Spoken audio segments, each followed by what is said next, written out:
In the US, you need credit not only for your financial viability, but also your emotional peace of mind. Now, I'll share a very personal story with you, a story that led to me having a lot of financial distress and emotional distress as well too. Back in 2007, I started defaulting on my bills. I defaulted on $100,000 plus worth of bills. Got my car repossessed, ended up losing my house, and the credit card debt alone was probably $80,000 to $90,000. I was in no way financially capable of paying back my bills.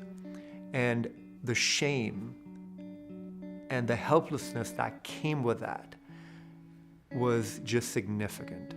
Now, on one hand, I had to deal with these financial problems, and on the other hand, I needed to deal with what was coming up emotionally to me.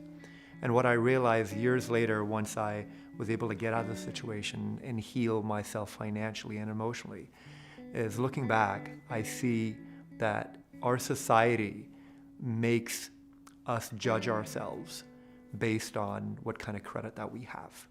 We go through life and we may fall.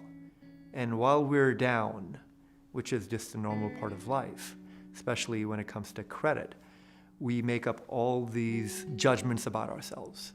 I remember applying for a cell phone at Verizon. I still have that number till this day. And I remember there was so much shame associated with me actually applying for that loan and thinking, geez, if I get denied, what would this mean about me as a person, as a character?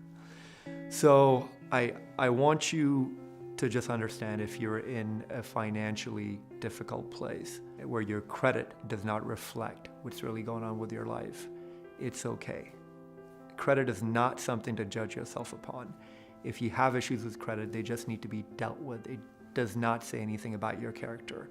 If you fell behind and you weren't able to pay due to financial hardship, that's okay. That happens to the best of us. Henry Ford had to declare bankruptcy. There are many, many other entrepreneurs that also dealt with credit issues many times over before they were finally successful.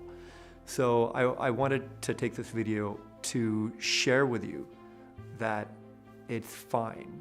You need to let go of the judgment, because as long as you're judging yourself, that keeps you from taking action on addressing the problem. It's something that you just face, but at the same time, be okay with where you're at.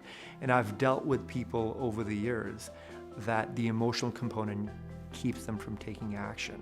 So just realize and acknowledge where you're at in relation to what your interpretation is of your financial and credit profile at the moment. So I hope sharing my personal story was something beneficial to you. And wherever you are in your journey, just know that you're not alone, and hundreds of thousands of people have been in the same position as you before.